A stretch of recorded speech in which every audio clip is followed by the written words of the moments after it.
Love casts out fear. We don't give a damn about no white man law when you attack what we love.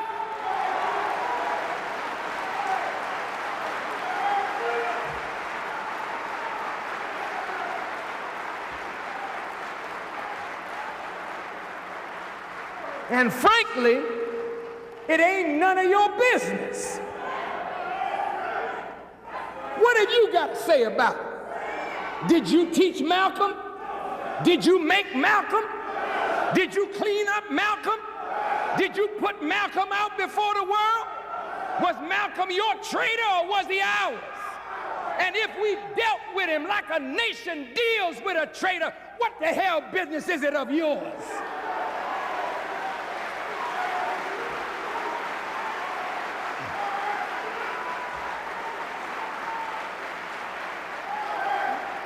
You just shut your mouth and stay out of it. Because in the future, we're going to become a nation. And the nation got to be able to deal with traitors and cutthroats and turncoats.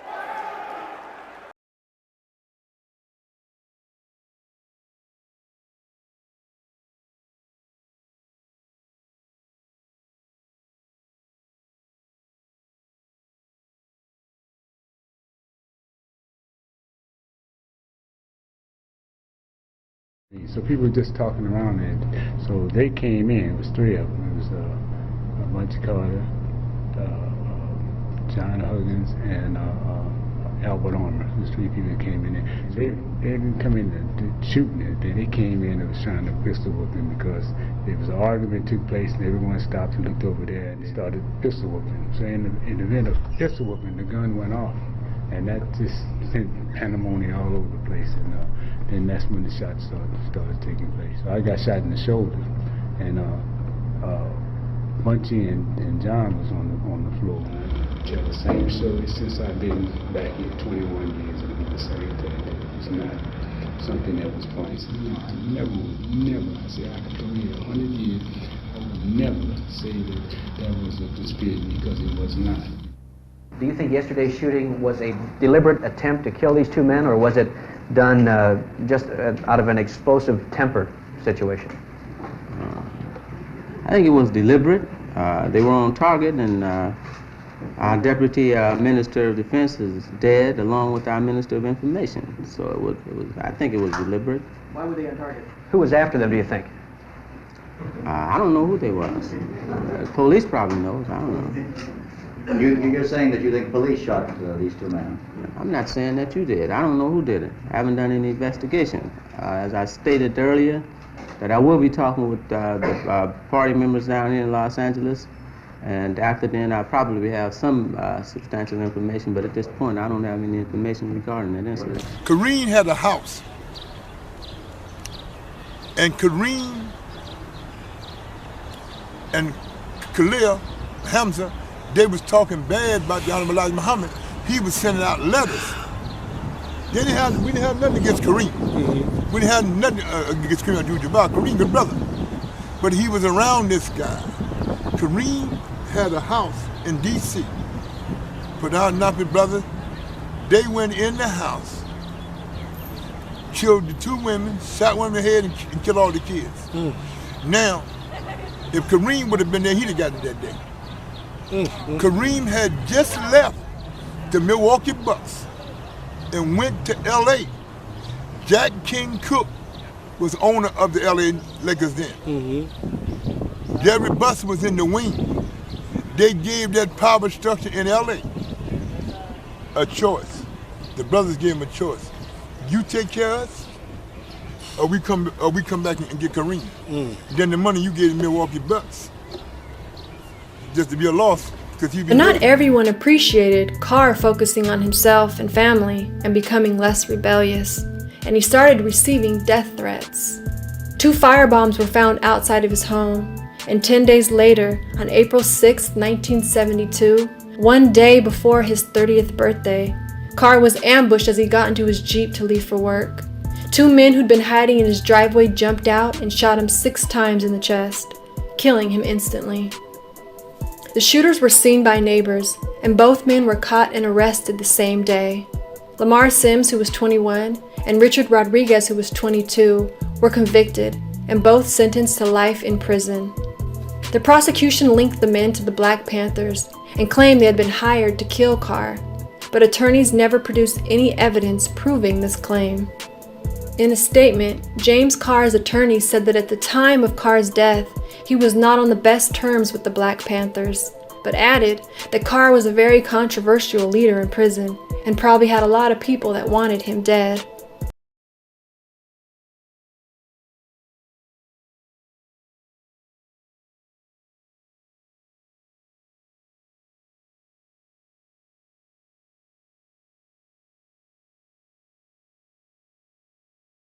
Khalid Abdul Muhammad had finished his speech in Riverside, California, and headed outside to answer questions from the crowd when shots rang out.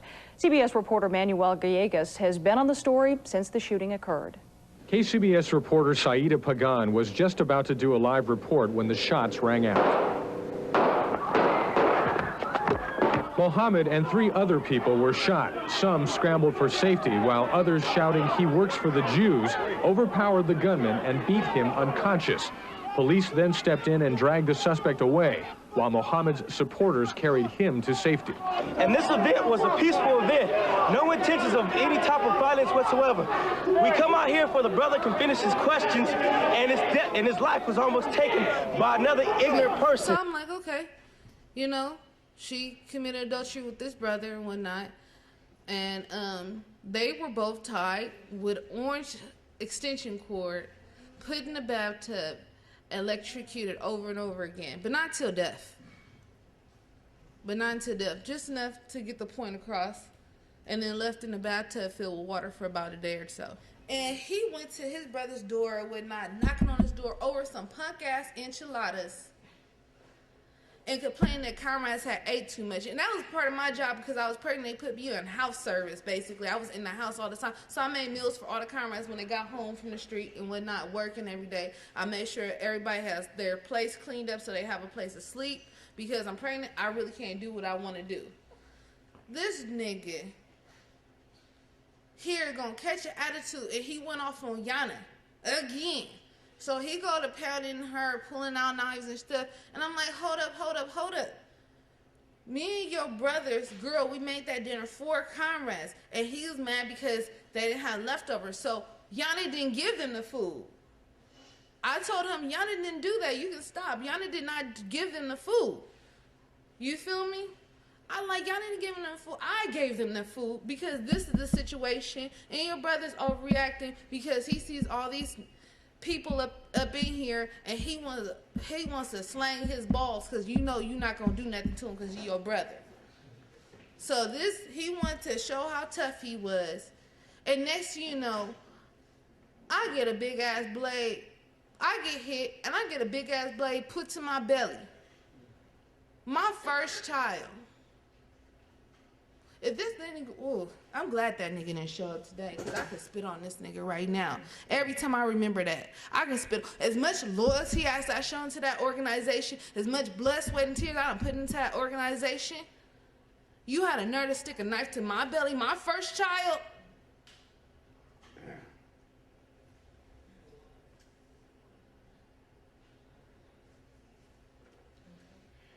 No, because I get mad because the brothers had got so fucking twisted in the head, you feel me? And everybody's so desensitized that nobody even said nothing. I never got mad at comrades for that because I spent a lot of times when I didn't say nothing when I knew something was wrong. I come to understand it's a concept called groupthink, where people in any society is not unique to this organization, see something wrong and don't do anything about it. All those who would support the sanctions, can you say all power to the people? All power to the people. Say it again. All power to the people. You support the sanctions? All power to the people.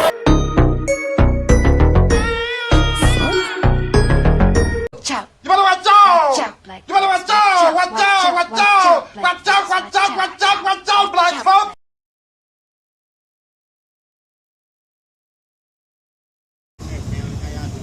What's up? yesterday. What is that? The New Generation Black Panther Party for Self-Defense. That got anything to do with General Taco? That's my general.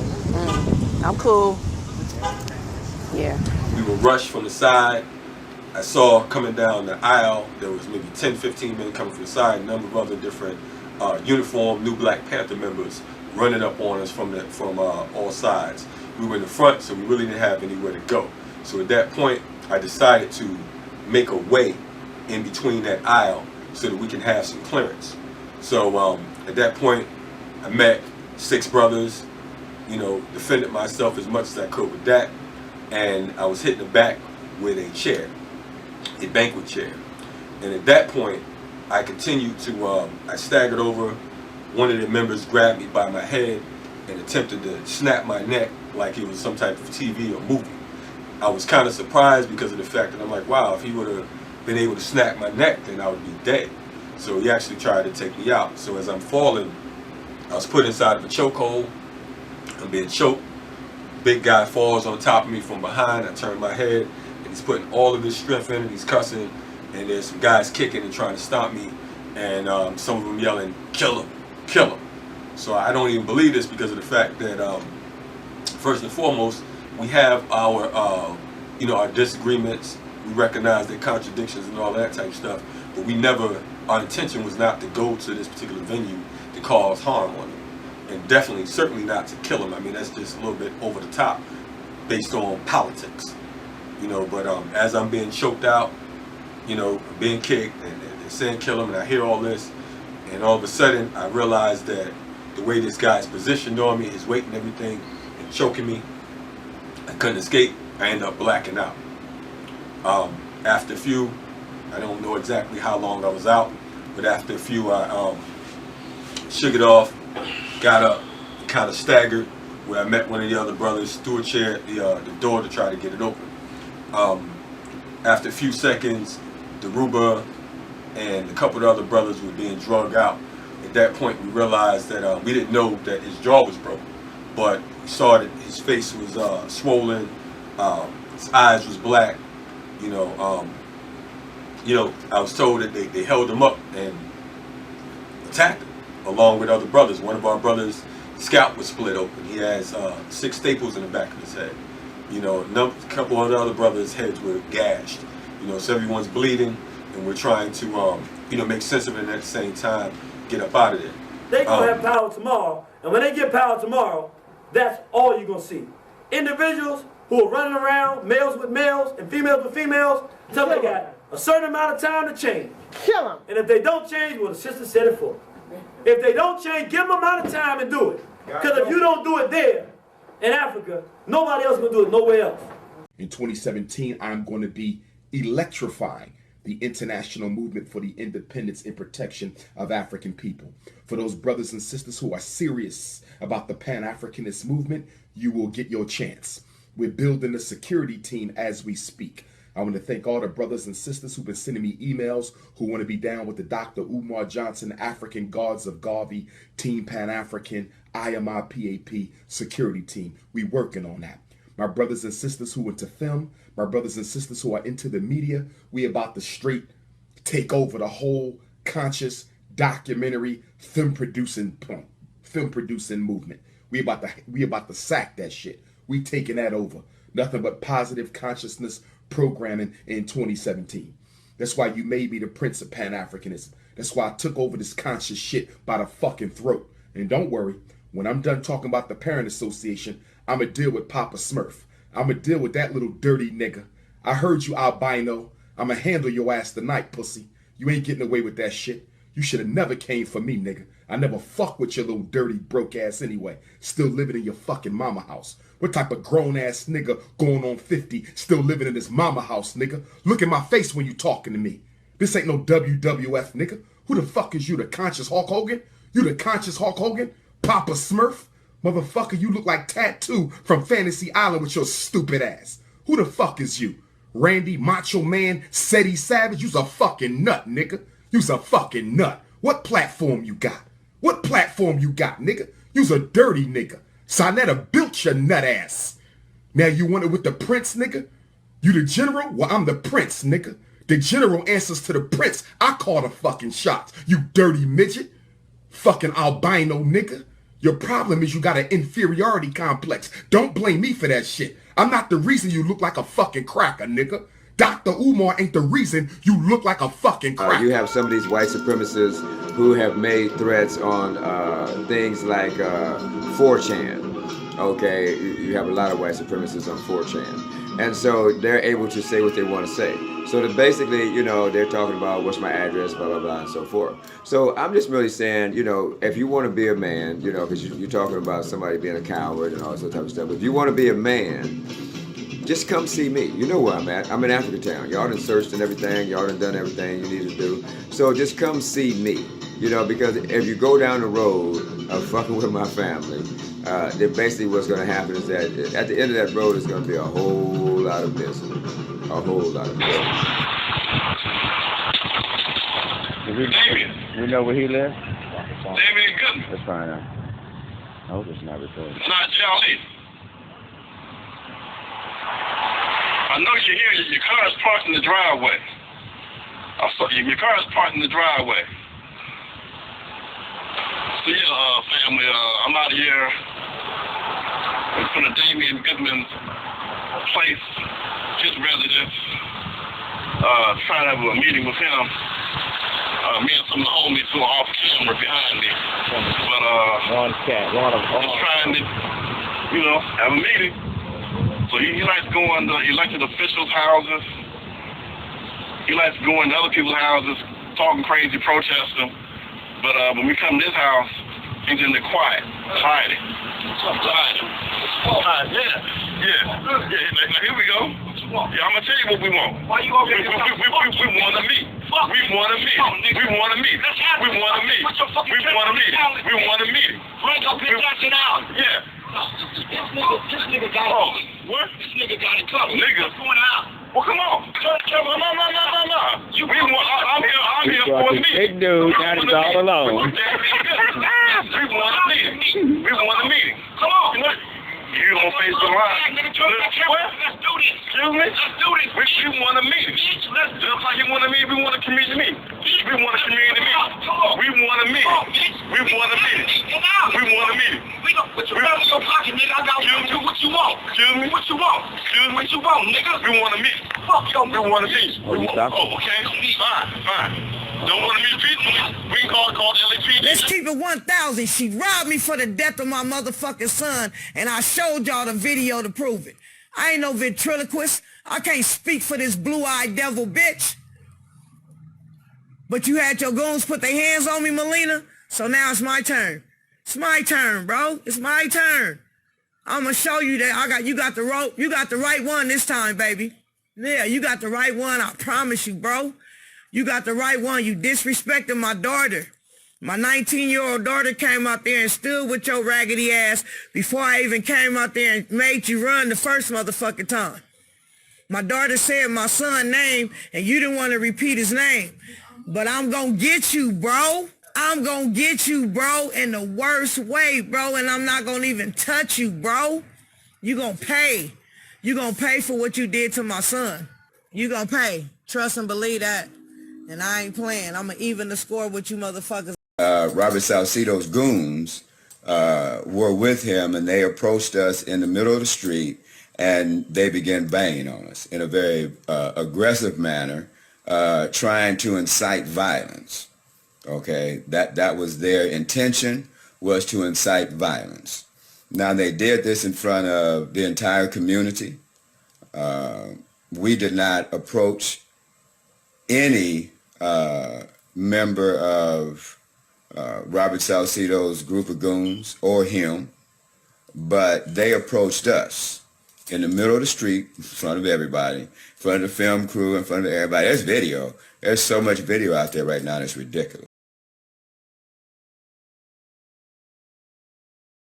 People are coming into a whole new way of struggle. That's right. And we're looking for endorsement of this code of conduct.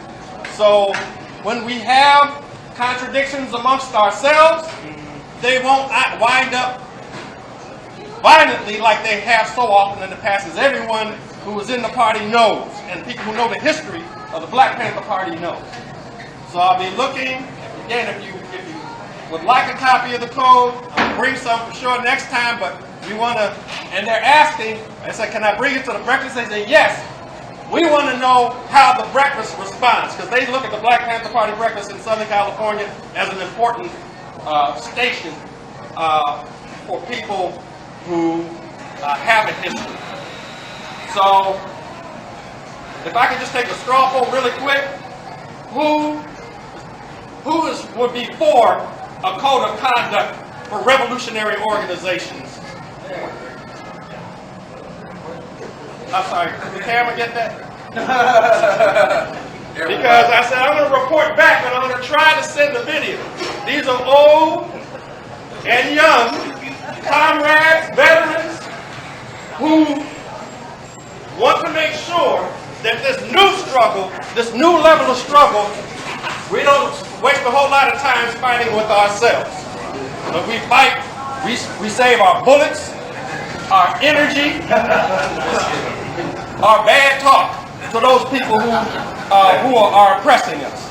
So can I get it right on to that? Right on. Can I get a power to the people? Power to the people.